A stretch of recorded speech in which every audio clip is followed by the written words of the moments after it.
Hello YouTube. I decided to make this appearance for the purpose of conveying what sovereignty is and how it has been misinterpreted, deliberately distorted for the purpose of taking man captive by the inconsistencies of his own thinking. His thoughts has been greatly diminished. The power of thought has been understated in ways we can't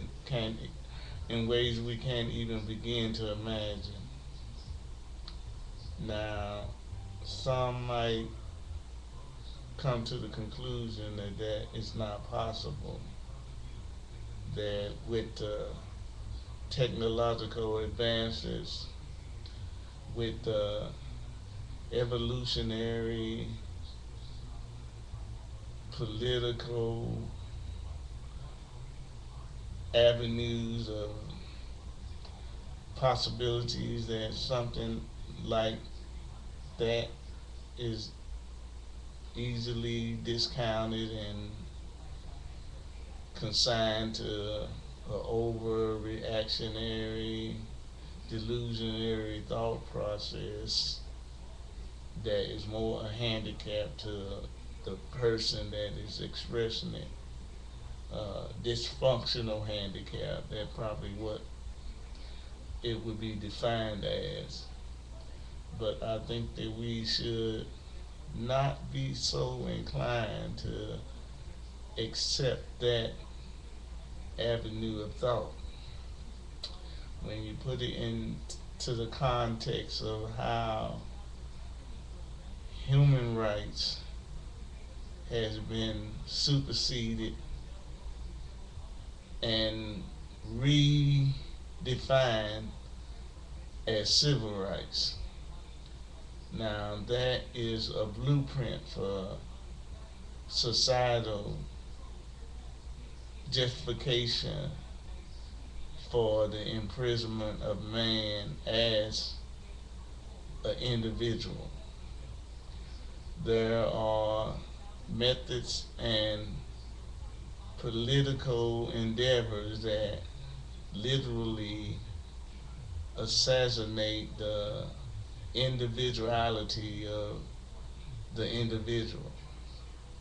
The individual is considered a man without a political clout, a man that doesn't have the majority acceptance or the majority endorsement to choose a particular path, a path that defines freedom, a path that defines an unfeathered way of thinking, an unfeathered way of being manipulated by the political chains of conformity.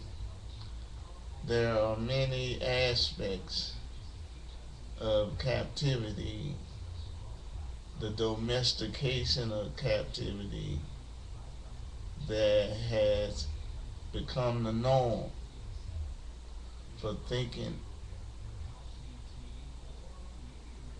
and viewing life in general. And them avenues should be examined. They should be questioned. They should also be challenged.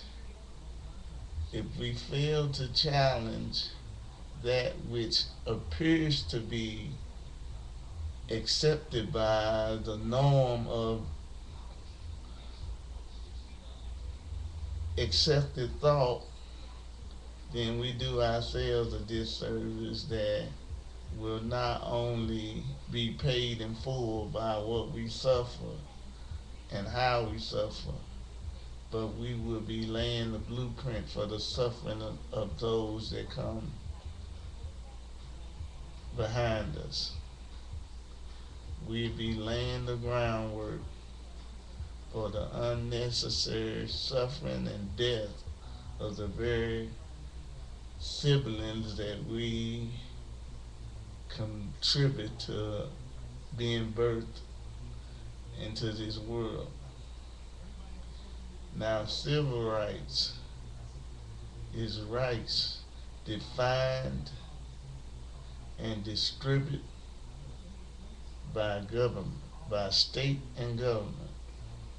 It's almost like a contract has been written without your permission and definitely without your consent.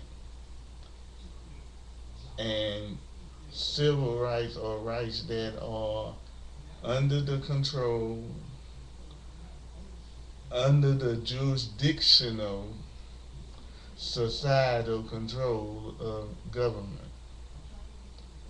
Now, as you can see, civil rights are defined as such, but yet the human rights that you were born with is not even mentioned. The only time human rights is mentioned is when a tyrannical dictator imposes atrocities against a race of people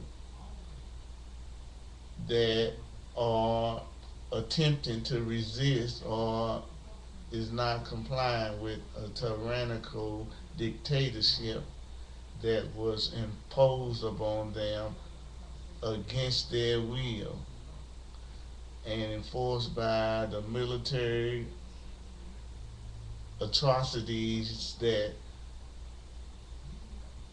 weapons are utilized for. Then they describe and acknowledge the humanity and the essence of that humanity as defined by human rights.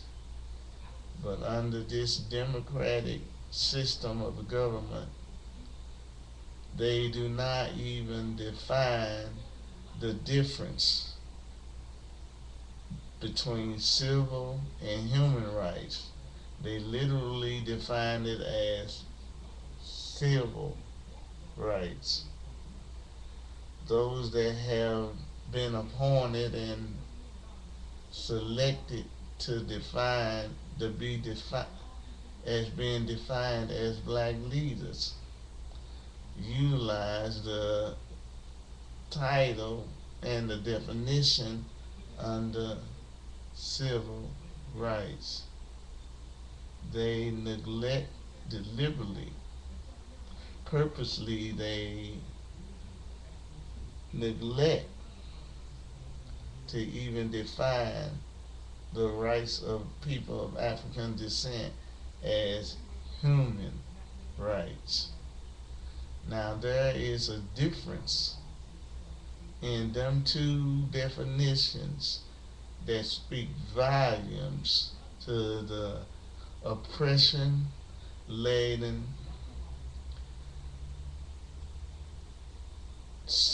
cultural stagnation of the black African in America. It defines the state of oppression and the implementation of that oppression on a level that we can't even begin to imagine.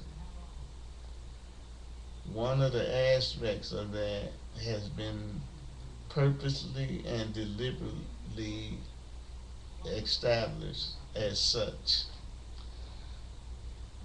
When a person is in full possession of human rights, then they are able to utilize those rights under divine sovereignty to oppose the implementation of oppression. It is a defensive posture that is considered a threat to the political establishment of any nation that utilize the tools of oppression, intimidation, and the fear of military assault, utilizing the weapons of death as a means of curbing any type of human rights being utilized to oppose oppression and injustice. There are few people who are willing to challenge that type of opposition because of that overriding fear of being erased from the land of the living through violence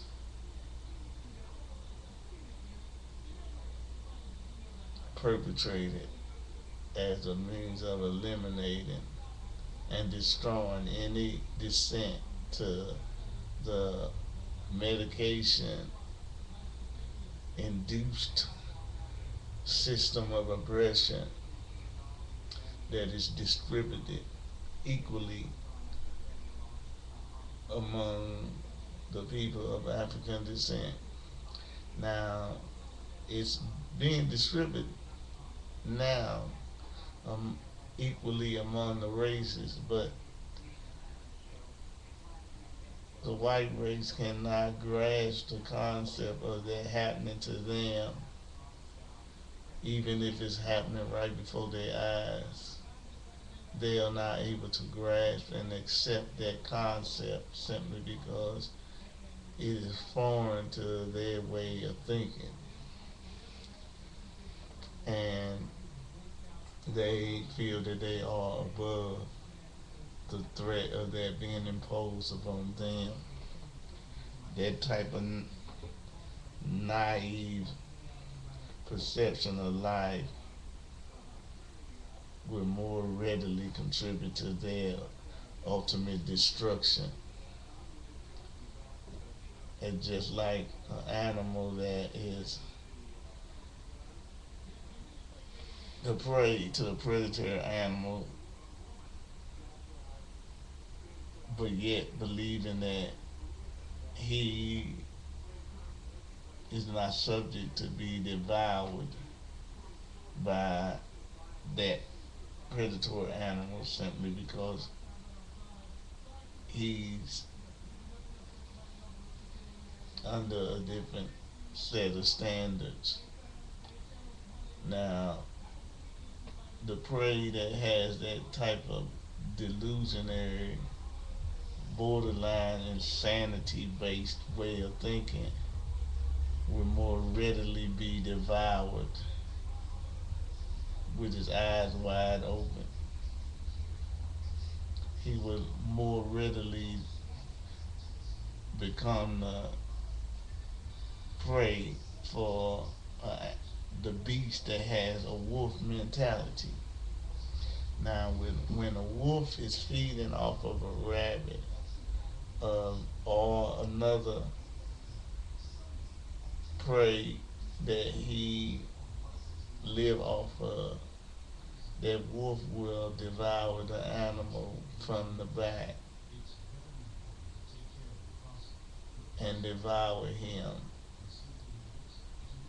slowly. Now, the reason why that wolf don't devour the animal from the head to the back because he is feeding off of the fear, the pain, and the certainty of that prey knowing that its death is insidiously being inflicted upon him.